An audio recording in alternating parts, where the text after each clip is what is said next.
Georgia voters weigh Trump's first year back in office. As President Donald Trump enters the second year of his second term, voters in Georgia, after sharply divided views on his first year back in power, many rural and working class voters, including farmers and small business owners, say the promised economic revival hasn't reached them. Cotton farmer Franz Rowland, who voted for Trump, says low crop prices and trade disruptions have made survival harder, not easier. Small business owners report higher costs from tariff and rising energy bills, contradicting Trump's campaign pledges. A recent CNN poll reflected this dissatisfaction, with 58% of Americans calling Trump's first year a failure.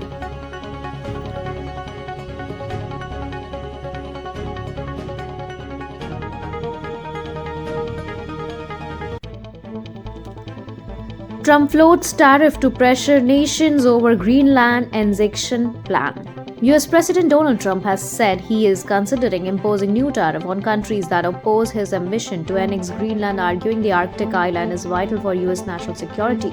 Speaking at White House, Trump suggested import taxes could be used as leverage, though he did not name specific countries or legal authority. Greenland, a simultaneous territory of NATO ally Denmark, holds strategic value due to its location and rich natural resources. The proposal has sparked strong backlash across Europe, with Denmark warning such actions could undermine NATO itself and several European nations announcing increased military deployments to the island.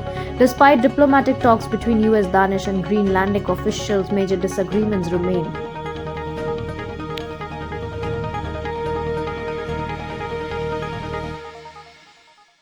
DOJ probes Minnesota leaders, sparking claims of political intimidation.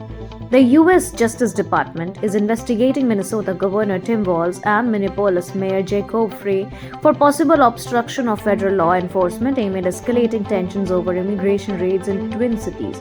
Sources say a grand jury has issued subpoenas, though neither official has formally received notice. The probe follows sharp criticism by both leaders of increased federal activity, with Frey publicly telling agents to leave Minneapolis. Walz and Frey have condemned the investigation as an intimidation tactic and abuse of power by Trump administration. The move has triggered outrage among Democratic leaders nationwide, who warn of authoritarian overreach. The investigation comes as federal deployment expanded Minneapolis under Operation Metro Surge, sparking protest clashes with agents and deadly incidents.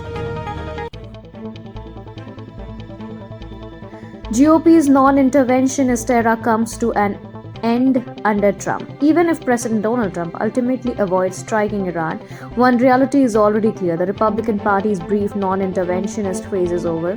As Trump has adopted an increasingly hawkish posture, GOP voter has largely followed. Recent polls show overwhelming Republican support for military action in places ranging from Iran and Venezuela to Mexico and Cuba, a dramatic shift from earlier skepticism about foreign entanglements.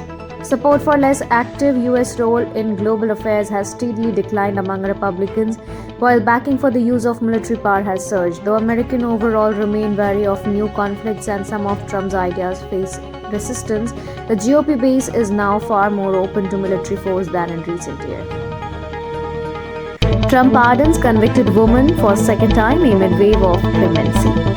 President Donald Trump has issued a new round of pardons, including one that wipes out a second criminal conviction for Adriana Cambros, marking the second time he has erased her sentence.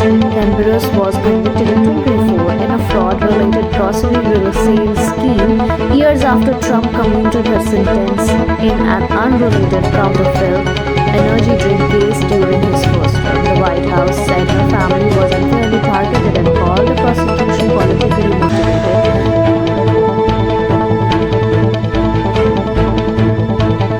Thank you so much for watching this video. Don't forget to like, comment, share, and subscribe.